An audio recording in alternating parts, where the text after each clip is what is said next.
નમસ્કાર ખેડૂત મિત્રો, હું છું ભરતસિંહ સાવડા અને આપ જોઈ રહ્યા છો ભરતસિંહ સાવડા ખોડલ ફાર્મ. મિત્રો, કોઈ પણ ખેડૂત મિત્રો નવા હોય તો ચેનલને સબસ્ક્રાઇબ કરી લેજો, લાઇક કરીને તમામ ગ્રુપમાં શેર કરી દેજો, એટલે જેથી કરીને બીજા પણ ખેડૂત મિત્રોને ટૂંકમાં ખ્યાલ આવે. પણ મિત્રો, હવે આપણે વાત કરીએ છીએ અત્યારે ઉનાળુ વાવેતરની. તો અત્યારે ઉનાળુ વાવેતર વિશે 27 માર્ચ 2025 ને ફાગણ મહિનો પણ પૂરો થવા આવ્યો છે, ગુજરાતી મહિનો. અને મિત્રો, અત્યારે હવે લગભગ વાવેતર કરવાનો સમય પણ પૂરો થઈ ગયો છે.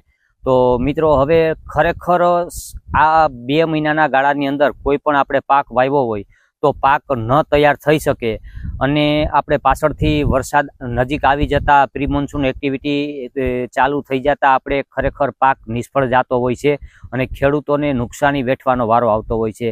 તો મિત્રો, હજી ઘણી જગ્યાએથી એવા પણ સમાચાર આવે છે અને ફોન પણ આવે છે કે હજી અમારે કોરવણ પાણી ચાલુ છે અને હજી વાવેતર ચાલુ છે. તો ખેડૂત મિત્રો, હવે સમય વીતી ગયો છે. હવે અત્યારે કોઈ પણ 2 મહિને પાકતો પાક હોય કે પછી વધારે લાંબો સમય પાકતા પાક હોય, કોઈ પણ પાક હવે ન વાવવો જોઈએ. અત્યારે લગભગ ખરેખર ઉતાણી સુધી વાવેતર થઈ શકતા હોય અને 15 માર્ચ સુધી વાવેતર કરાતા હોય મિત્રો. તો હવે પણ 60 દિવસવાળા પાક હોય કે કોઈ પણ 80-90 દિવસે પાકતા પાક હોય, તમામ પાકો હવે વાવવા ન જોઈએ. અને અત્યારે જો હજી આપણી પાસે થોડી ઘણી પાણીની સગવડ હોય તો ખેડૂત મિત્રો, અત્યારે જો તમે થોડો ઘણો બાજરો છે, પછી એવી કોઈ પણ અત્યારે તમે ખાતર કરવા વિશે જો કંઈ વિચારતા હોય તો મિત્રો, બાજરવાળાનું કોઈ પણ આપણે પડવું હોય ને તેમની અંદર અત્યારે આપણે જો મગફળી વાવતા હોય ચોમાસું, તો બાજરવાળાનું પડું આપણે સારું ગણતા હોય છે અને એમાં મગફળીનું ઉત્પાદન પણ સારું મળતું હોય છે મિત્રો, કડવાશ હોય છે એના હિસાબે. તો ખેડૂત મિત્રો, થોડું ઘણું પાણીની સગવડ હોય તો હવે એમાં આપણે બાજરો વાવી અને ફુવારા મૂકીને 2 વખત ફુવારા હાકી, અને જો બાજરો એક વેતેકનો કે ફૂટેકનો બાજરો થઈ જતો હોય ત્યારે દાંતી રાપ કે માં ઢાંકી અને આપણે પડું તૈયાર કરવું જોઈએ, અથવા રોટાવેટર રાખીને તે પણ બાજરાને અંદર ઉતારી દેવાથી આપણે ખાતર એમાં પણ મળતું હોય છે મિત્રો. અને જમીનની અંદર ટૂંકમાં ઘણા એવા પોષક તત્વો મળવાથી આપણે ચોમાસું ઉત્પાદન સારું લઈ શકીએ. તો હવે ખેડૂત મિત્રો, વાવેતર કરવાનો સમય પૂરો થઈ ગયો છે, એટલે હવે ખરેખર વાવેતર ન કરવું જોઈએ. આપણે ચોમાસું પાક પણ નિષ્ફળ જાય અને અત્યારે ઉનાળુ પાક પણ નિષ્ફળ જાય છે અને આપણા પૈસા પડી જતા હોય છે. તો ખેડૂત મિત્રો, હવે ટૂંકમાં આપણે સમય વીતી જવાથી કોઈ પણ ખેડૂત મિત્રોએ જો વાવેતર કરવાનું વિચારતા હોય તો હવે વાવેતર કરવાનું મોકૂફ રાખી દેવું જોઈએ. હવે સમય ન હોવાના કારણથી પ્રી મોન્સૂન એક્ટિવિટી પણ ક્યારે ચાલુ થઈ જતી હોય એનું કાંઈ નક્કી ન હોય. ભાઈ, આ કુદરતી વસ્તુ છે. અત્યારે ભલે બધા એવું કહેતા હોય કે જૂનમાં વરસાદ આપણે ચોમાસાની શરૂઆત થતી હોય, પણ ક્યારેક પણ મેમાં ચાલુ થઈ જતી હોય છે, ક્યારેક વાવાઝોડું આવતું હોય તો તેમની હિસાબે પણ વરસાદ વહેલો પહોંચી જતો હોય છે. તો ખેડૂત મિત્રો, હવે વાવેતર કરવાનું આપણે માંડી વાળવું જોઈએ.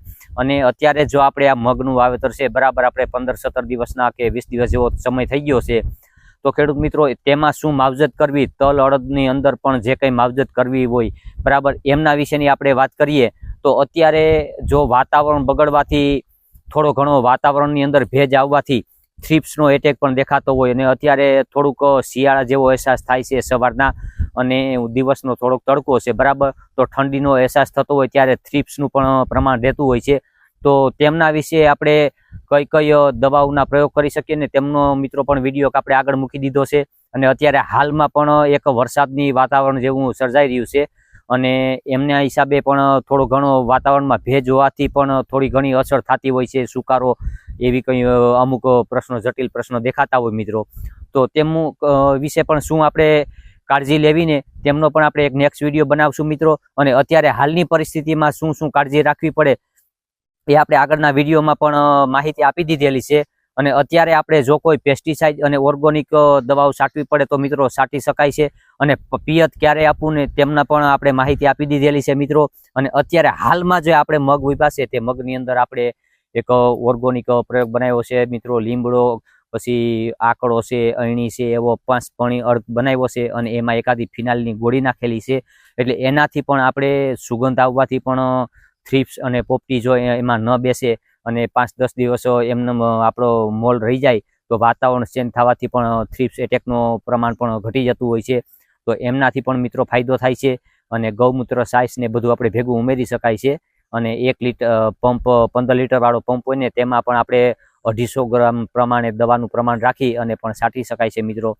તો ઓર્ગોનિકની જરૂર હોય મિત્રો તો કોમેન્ટ બોક્સમાં જણાવજો, અને તેમની પણ માહિતી આપશું મિત્રો. અને તે સિવાય પણ આપણે આ જે જગ્યાએ બેહીને પાછળના જે બેકગ્રાઉન્ડ દેખાય છે એ જ જમીનની અંદર આપણે મિત્રો તુવેર વાવેતર કરેલું હતું અને તુવેર વાવ્યા હતી, વાવીને આપણે કાઢી હતી, પછી જ આપણે મગનું વાવેતર કર્યું. અને છતાંય મિત્રો આપણે એક જે ઓનલાઈન ટેકાના ભાવે ખરીદી માટે ફોર્મ ભરેલું હતું, તો તેમાં આપણો વારો નથી આવેલો મિત્રો. અને તેમાં શું ગડબડી છે મિત્રો, તેમના વિશેની જો આપણે સચોટ માહિતી મિત્રો મેળવવા માંગતા હોય અને સરકાર શું આપણી આ ખેતીની અંદર વાવેતરું છે સેટેલાઇટથી નિરીક્ષણ કરી અને હાચા અને ખોટાને હાચા બતાવતું હોય, એમના વિશેની જો સંપૂર્ણ માહિતી જોતી હોય મિત્રો, તો તમે કોમેન્ટ બોક્સમાં જણાવજો. તો હું તમામ પ્રૂફ સાથે બધી માહિતી આપીશ મિત્રો. જે આમાં ગોલમાલ થતું હોય તેમની પણ આપણે ખેડૂતની વેદના ખેડૂત જ સમજી શકતા હોય છે. તો મિત્રો તેમનું પણ તમે જો કોમેન્ટ બોક્સમાં જણાવશો તો તેમના વિશેની પણ આપણે ચર્ચા કરશું અને અલગથી એક વિડીયો બનાવશું તેમાં શું છે હકીકત. તો મિત્રો બસ આટલું જ હવે, અને પાછા વિડીયોમાં મળીએ ત્યાં સુધી મને રજા આપો. જય માતાજી.